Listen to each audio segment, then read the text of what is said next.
सरकारा मोनफ्रोमबो समस्तियाव स्टेडियाम गायसननाय जि हाबाफारि लादों बेखौ थाइखा जरायाव दिनै जोङो अन्थाइ खाम्फा गायसनदों आरो साननैसो उनावनो बेवहाय स्टेडियाम लुनाय खामानिया जाफुंगोन आरो बेनि गेजेरजों साहा ओनसोलनि फरायसाफोर लाइमोनफोर जायफोरा गेलेनायनि गेजेरजों गावनि जिउ राहा दानो सानो बिथांमोननि थाखाय मोजां मोनसे सुबिदा जागोन आरो बोसोरफ्रामबो बे ओनसोलाव मोजां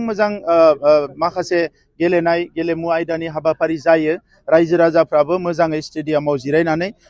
बे गेलेनायफोरखौ नायनो हागोन दा बिनि थाखाय मोजां मोनसे सुबिदा जागोन आङो साबायखर बावदों जोंनि इएम बिथां आरो एमएलए बिथांमोना जों बिसायख'थिनि समाव जेरै बुंदोंमोन जे जोंनि खामानि मावनाया साहा ओनसोलनिफ्राय जागायनांगौ खोला ओनसोलाव गोबां समाव डेभेलपमेन्टनि खामानि जादों नाथाय साहा ओनसोलाव जायाखै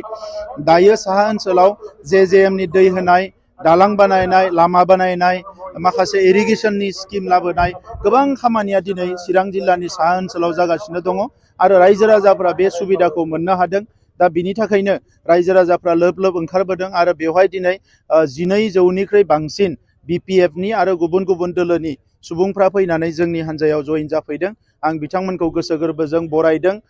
दिनै बोसोरथाम जि UPPLनि सरकार बेवहाय रायजो राजाफ्रा मोननो हाबाय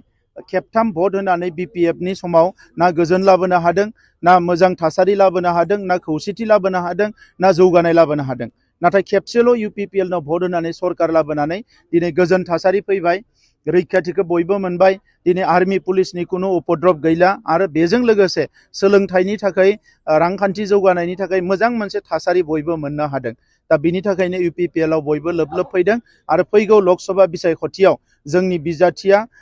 बयनिख्रुइ बांसिन भट मोननानै मोनसे जारिमिनारि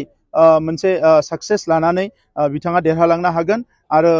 जि मोनसे नरेन्द्र मदि बिथांनि थामथि जि सरकार बेवहाय जोबोद गोख्रोङै जोंनि ओनसोल जौगानायनि थाखाय खामानि मावहैनो हागोन सार नुनो मोनदों जे बिपिएफआ नोंथांमोननि जौगानायनि अन्थाइ खाम्फा बेखौनायखौ बियो